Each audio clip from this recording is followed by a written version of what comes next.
building with D. Chamberz. What's going on, man? You know I'm 6'2", no time for the small talk, man. For myself, man. I feel like I was rude. I'm just, you always, my mom be in 10 other places, you know what I'm saying? I'm in respect to you, you know what I mean? You came to the office, the WMMG workspace.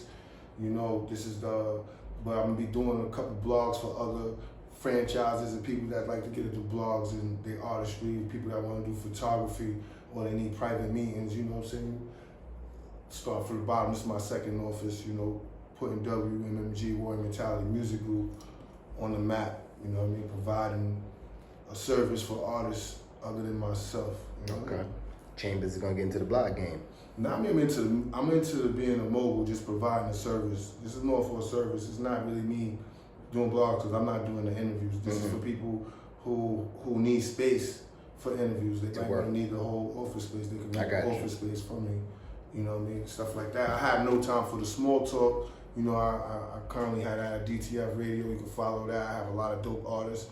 You know what I mean? A lot of people that's on radio that y'all support. They on there now. You know, me and my man Murder HP. We came together, we put the office together so we could handle meetings and do stuff like this. Man, how long we gonna keep meeting in Starbucks and other people off in the studios and shit like that, man? That's true. That's it's time to boss up, man, right? Yeah. All right. Come on, this is what we doing, man. And plus, I'm proud to say that. You know, and plus, give people the opportunity to build their craft and things like that. Why not? That's what I'm here for. You know, I'm the plug to the studios. You know, I'm the plug to the radio. I've been throwing concerts. Outside of music, you know, I do a lot of things with a lot of promoters. That was before the pandemic, so now I know the world's going digital, so we're going to provide the things that's for the digital services. This is what we're here for. You know what I mean? Shout out to all the DJs that support me, you know, that's playing G5 Flying, that's playing the Jetsons. You see the new record with me and China Mac about to happen. You know what I mean? Shout out to Benny the Butcher. Me and him got one on the way, and Meth Man, me and him got one on the way. I'm just working, man. I'm just happy to see this culture going the way it's going, you know what I mean? And everybody just being bosses. I hope everybody being bosses. I'm watching everything, you know what I mean? Shout out to Smack for creating that platform. And then now, you know, I was able to take it and get in these clubs and getting onto the radio, you know what I'm saying? That's real. Just talk about some of those features you mentioned. Like you say you work, and that's pretty much back-to-back consistent. Shout out to Loud Studios. Shout out to Umbrella Studios. Shout out to Cover. You know what I mean? Those guys are dope producers. And every time I did a record, I knew the artists I had in mind I wanted to work with. So everything I was able to do, even including for myself, I was able to get on the radio. Shout out to DJ Drewski, the whole movement. Shout out to Meth. Shout out to Chicano. Shout out to them because every time I turn around, every record that I know the direction where I'm going and hits radio, I feel good about that, and the other artists respect that. So even the artists that don't care about radio, when the bars matter, when you got dudes like Meth Man, like Chamberz, I see you. It's real. And it's real. Like Benny the Butcher, I ain't just get up with Benny the Butcher. This is like 2-3 years in. You know what I mean? Shout out to Carlos for classic material. He got all the hip hop apparel. He got his own store. You know, Ben was telling me about how Griselda and BSF was coming through, and he knew that there was a lot of similarities there, like the street texture, and still care about the bars. And I could do both. I'm very versatile.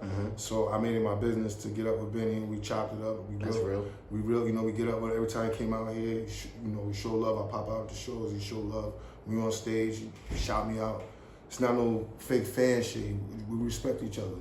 You know what I'm saying? That's what's going on, man. And Method Man, you know what I mean? That's just a blessing. Like, it's a legend. To have Coney Island and Staten Island come together on the record. That like, first and foremost, that's what's dope. Because I remember when I met him at the Double Barrel video shoot with Math Hoffa, he knew my name already before I even shook his hand. Yeah, that's crazy. He said, D. Chamberz. I was like, I felt like I was in belly. Yeah. You know He felt like he knew who I was. Yeah. And he was like, keep going, respect it, you're going to stand out. And look, I'm standing out.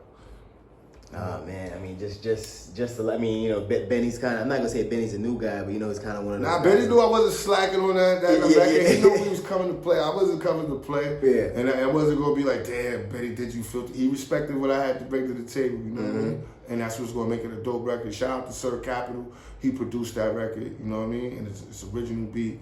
It's not no YouTube shit. And, you know, everything is on the up and up. Yeah. I mean, when we talk about those two parallels, you got somebody who, you know, is pretty much killing the game now, and then you do a song with the legend, pretty much. You know what I mean? With the legend. Well, the funny thing about it is that earlier in the year, like January 2020, we was at China Mac video shoot. Okay. And then he was like, Chamberz, I'm ready for you. What's up? Let's get one. And then I made it my business. I hit up Ali, and I was like, yo, what we gonna do? Boom, boom, boom. He came up with the track, made it from scratch. That's real. I did it. I sent it to him. The next day, he sent the track back. That's real. He sent the track back the next day, and then this pandemic hit, and then, you know, it just went crazy. Because at that time, I had the Mingling Mondays with Drewski and another DJ I was working with at the time. And it was just, it slowed it down, but I was able to keep that record, keep the Benny the Butcher record, because the Benny the Butcher record came off right after this concert. We was on stage. He was like, come on, get your verse now, let's get it. So I was like, you know, Umbrella opened the doors for me.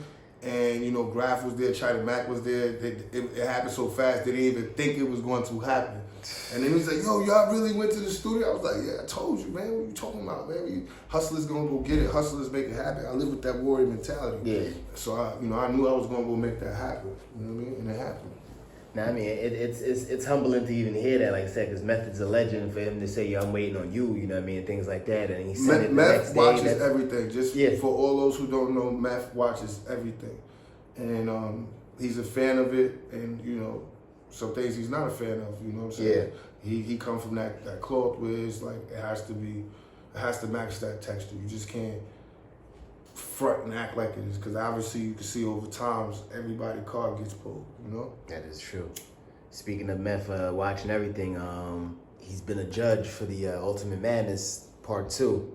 I heard about this. Yeah, and you know, actually, he's been pretty good. He had some, I'm gonna say some little slip ups and things like that, but for the most part, why would Meth slip up? Is a God talking? Why is it slip up? God talking. That's true too, but you know what? He had one instance where, all right, real quick, Danny battled Ryder, right? And this was Danny battled Mike P. This was a while ago. Mike P. Talked about the man's wife in one of the rounds, right? Second round, right? Kind of crazy. I heard about that. Yeah, so in the tournament, Ryder battles Mike P.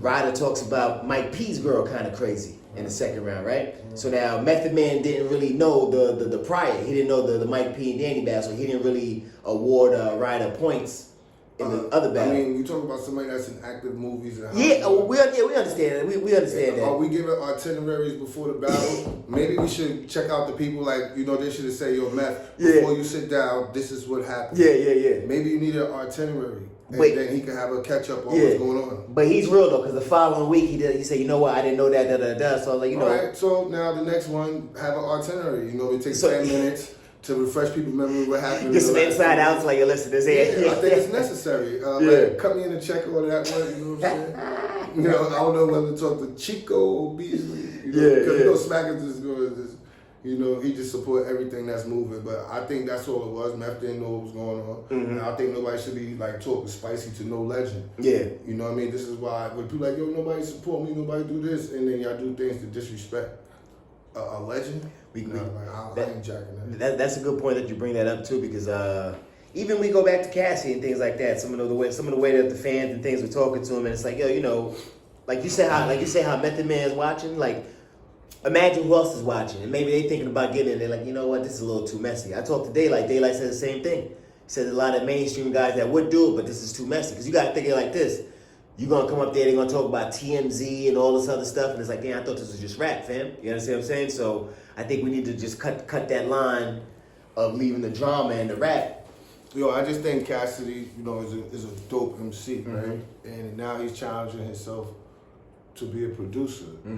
And there's money in that too as well. I just think this battle culture has a way of just drawing that side, that negativity, and knocking your confidence down to make it feel like you have to yell. Not saying Cassidy confidence is down, but there's a lot of hecklers in this culture. There's not too many people who shout you out. They give you shout outs when you win. Yeah. But when you do like okay and this, they expect so much from you, and then when you don't deliver, you're going downhill. They'll comment on your mother picture.